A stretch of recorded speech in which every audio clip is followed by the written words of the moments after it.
Hello दोस्तों, आप सबका स्वागत है हमारे यूट्यूब चैनल में। आज हम सब करवा चौथ की कहानी के बारे में जानेंगे। आइए चलते हैं, शुरू करते हैं करवा चौथ की कहानी को। बहुत समय पहले की बात है कि एक साहूकार के 7 बेटे और उनकी एक बहन करवा थी। सभी सातों भाई अपनी बहन से बहुत प्यार करते थे, यहाँ तक कि वे पहले उसे खाना खिलाते और बाद में स्वयं खाते थे। एक बार उनकी बहन ससुराल से मायके आई हुई थी। शाम को भाई जब अपना व्यापार व्यवसाय बंद कर घर आए तो देखा कि उनकी बहन बहुत व्याकुल थी। सभी भाई खाना खाने बैठे और अपनी बहन से भी खाने का आग्रह करने लगे, लेकिन बहन ने बताया कि उसका आज करवा चौथ का निर्जल व्रत है और वह खाना खाना सिर्फ चंद्रमा देखकर और उसे अर्घ देकर ही खा सकती है। चूंकि चंद्रमा अभी तक नहीं निकला था, इसलिए वह भूख प्यास से व्याकुल हो उठ रही थी।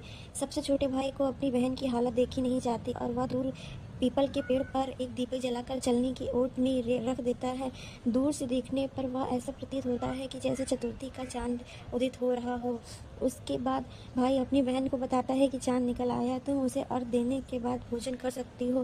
बहन खुशी के मारे सीढ़ियों पर चढ़कर चांद देखती है, उसे अर्घ देकर खाना खाने बैठती है। वह पहला टुकड़ा मुंह में डालती है तो उसे छींक आ जाती है, दूसरा टुकड़ा डालती है तो उसमें बाल निकल आता है और तीसरा जैसे ही टुकड़ा डालती है मुंह में खाने का तो उसके पति के मृत्यु का समाचार मिल जाता है। वह बौखला जाती है ये जानकर।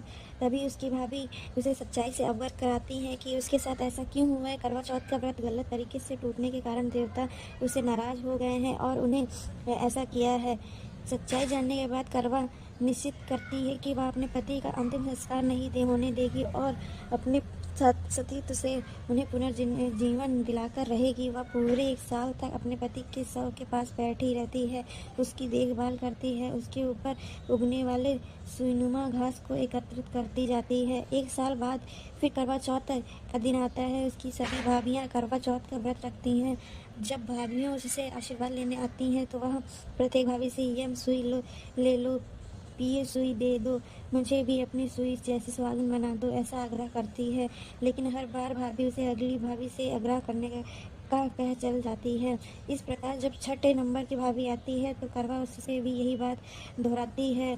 यह भाभी उसे बताती है कि चूंकि सबसे छोटे भाई की वजह से उसका व्रत टूटा था, अतः उसकी पत्नी में ही शक्ति है कि वह तुम्हारे पति को दोबारा जीवित कर सकती है। इसीलिए जब वह आए तो तुम उसे पकड़ लेना और तब तक वह तुम्हारे पति को जिंदा ना कर दे उसे नहीं छोड़ना, ऐसा कहकर चली जाती है। सबसे अंत में छोटी भाभी आती है। करवा उनसे भी सुहागिन बनने का आग्रह करती है, लेकिन वह टाल मटोली करने लगती है। इसे देख करवा उन्हें जोर से पकड़ लेती है और अपने सुहाग को जिंदा करने के लिए कहती है। भाभी उसे छुड़ाने के लिए नोचती है, घसीटती है, लेकिन करवा नहीं छोड़ती है। अंत में उसकी तपस्या को देख भाभी पसीज जाती है और अपनी छोटी उंगली को चीर कर उसमें से अमृत उसके पति के मुंह में डाल देती है। करवा का पति तुरंत श्री गणेश कहता हुआ उठ बैठता है। इस प्रकार प्रभु कृपा से उसकी भाभी छोटी भाभी के माध्यम से करवा को अपने सुहाग वापस मिल जाता है। हे श्री गणेश माँ जय गौरी। जिस प्रकार करवा को चिर सुहाग का वरदान वापस मिलता है, वैसे ही सब सुहागिन को मिले।